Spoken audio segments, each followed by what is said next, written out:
Equivalence class. तो हम लोग देखते हैं इक्विवेलेंस क्लास होता क्या है। इक्विवेलेंस क्लास, इक्विवेलेंस क्लास होता क्या है, इस बात का हम लोग चर्चा करते हैं। तो इक्विवेलेंस क्लास, इसको हम लोग समझते हैं एक रफ आइडिया में। इक्विवेलेंस क्लास कहने का मतलब एक सेट, इक्विवेलेंस क्लास कहने का मतलब एक सेट। अब इस सेट को जो बनाया जाता है वह दिए हुए कंडीशंस के अनुसार बनाया जाता है, यानी एक किसी खास तरीके से बनाया जाता है, तभी उस सेट का नाम दिया जाता है इक्विवेलेंस क्लास। अब वह तरीका क्या होगा वो हम लोगों को जानना है और उसी तरीका का नाम होगा इक्विवेलेंस क्लास।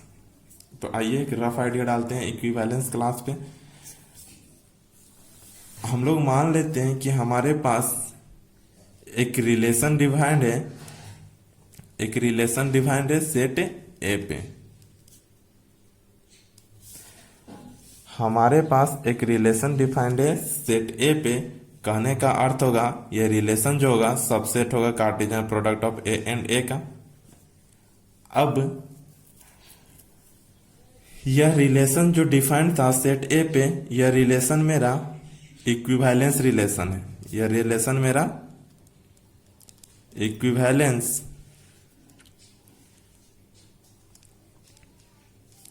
रिलेशन है। यह रिलेशन मेरा इक्विवेलेंस रिलेशन है।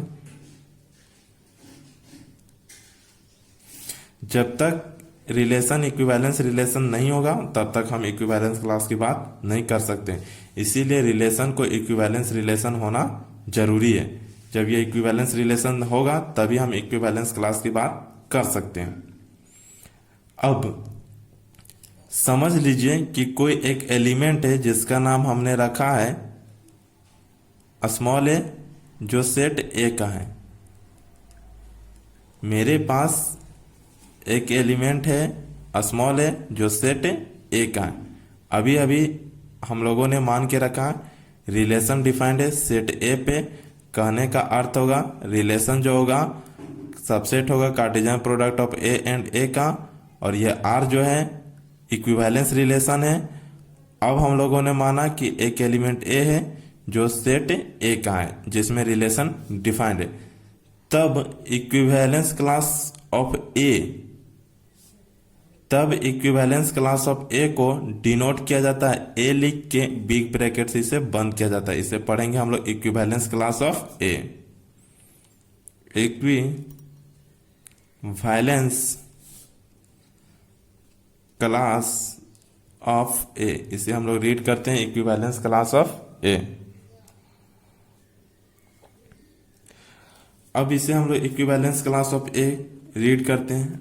अब तो यहां तक क्लियर हो गया कि इक्विवेलेंस क्लास ऑफ ए है, लेकिन हम लोगों ने चर्चा किया था कि इक्विवेलेंस क्लास ऑफ जो होते हैं वह सेट होते हैं, वह सेट होते हैं।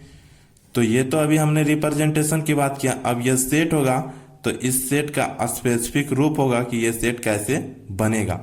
तो बतलाता है इस सेट में एलिमेंट एक्स आएगा, इस सेट में एलिमेंट एक्स आएगा।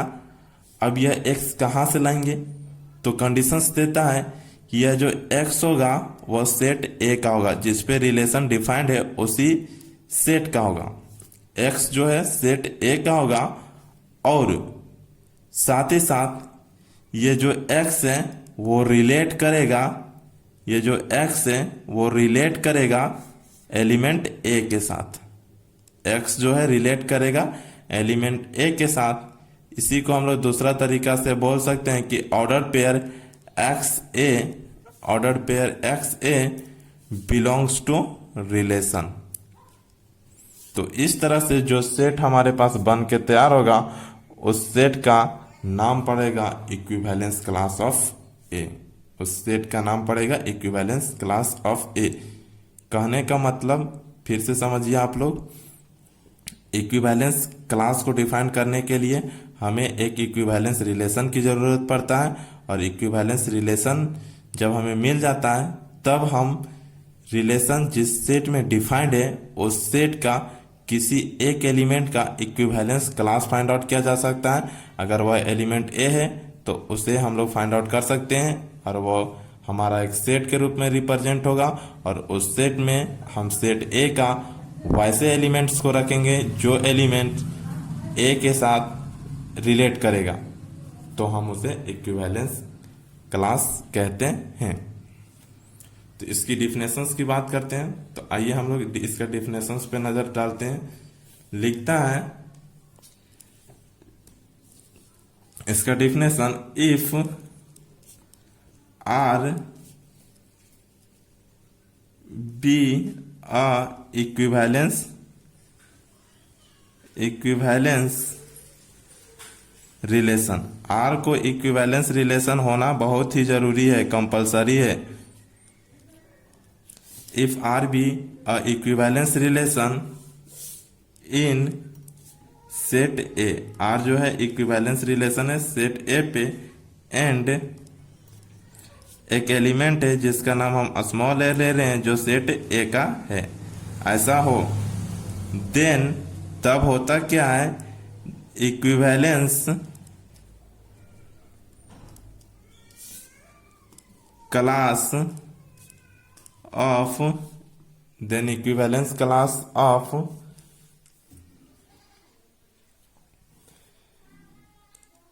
ए इज denoted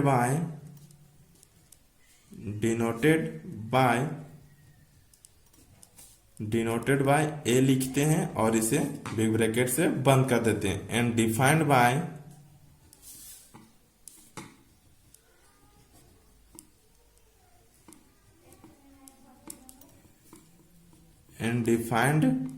इसको डिफाइंड किया जाता है। तो यह एक सेट के रूप में रिप्रेजेंट होता है। तो ये equivalence class of A is equal to a set containing x such that x belongs to set A and x relate to A, और इसी को हम लोग बोल सकते हैं x comma A belongs to relation. यानी सिंपल वे से तो देखे तो इक्विवेलेंस क्लास ऑफ ए क्या बन जाएगा, ये सबसेट बन जाएगा सेट ए का, जिसपे ये रिलेशन डिफाइंड है। ये हमारा इक्विवेलेंस क्लास का डेफिनेशंस था। अब इसके प्रॉपर्टीज देखते हैं कि इसके प्रॉपर्टीज क्या बनते हैं।